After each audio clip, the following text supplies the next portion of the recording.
Alhamdulillah. Ya, lepas kambing. Lewat sikit dah. Mau lepas pasang. Buat atap terus pasang. Tinggal lagi satu kawan, dua kawan atap lagi lah. Kan? Dua kawan atap lagi. Amboi. Akhirnya, alhamdulillah. Tinggal dua kawan ni tak lorat dah. 10 keping ni lah, dalam 10 keping ni. Kan? Yang pasang yang ni. Yang ni lah, dia tak labuh sikit yang ujung ni. Yang tak apalah, nanti kita buat lagi. Mungkin dia tak jatuh lagi tu, dia hijau lagi. Wah. Tinggal perabung nanti. So, bubuh perabung. Tengok rasanya perabung kena ambil zinc juga. Zinc yang nipis tu, bila kita bubuh, nanti dia akan karat, dia akan ikut nature punya apa atap, color atap tu kan. Dia akan tukar jadi look natural lah. So, asalnya perabung nipis tu, perabung lama, perabung klasik. Ni perabung tak pasang ni tu, atas tengah tu kan, puncak lah. Dia punya bucu tu. Ada rezeki, baru kita beli lampu tu, lampu klasik tu. Tengok, nanti insyaAllah ada rezeki nanti. Mari kita tengok belah ni. Selesai kita betulkan pintu tu, dah boleh buka full lah pintu, alhamdulillah. Kot ni nampak nice lah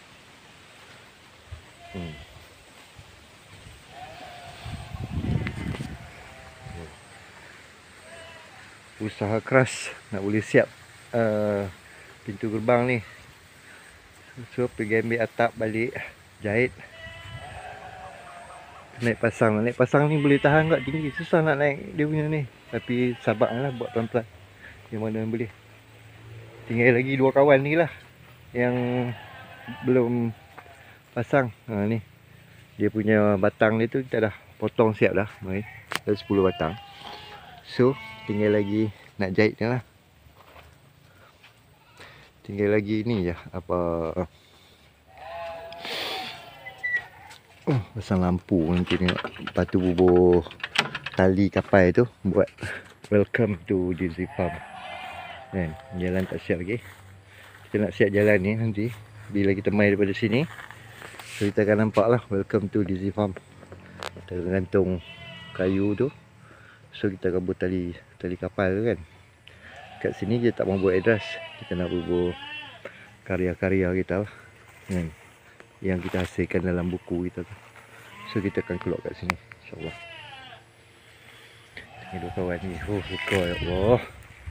Sayang pendek sikit yang ujung ni. Tak perlu kita tukar ambil yang daun panjang. Dia daun bukan pendek apa tu, daun tu pendek sikit. Yang ni kena dapat yang daun besar, daun tua tu yang panjang tu, sedap kan. Tak apa, benda tu kita boleh buat dia yang ujung ni lah. Kan? Kita trim sikit lah. Siap ni, dia ada rezeki. Sini pula untuk jalan. Jadi lori, kereta boleh masuk terus sampai sini lah. Nampak.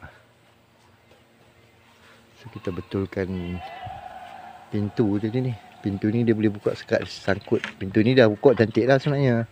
Tebuk tinggi sikit itu. So kita malas nak tebuk lain lah kat bawah tu. Alter je lah sikit. Kita alter je lah. Ni untuk biasanya. Ini rantai ni bila masuk tutup macam ni je untuk keluar masuk. So kalau nak lock kita akan lock pakai ni lah. Kalau nak balik tu nanti kita akan pakai mangga lah. Alhamdulillah. Akhirnya ya Allah. Ni tengok. Last. Kitchen. Thank you.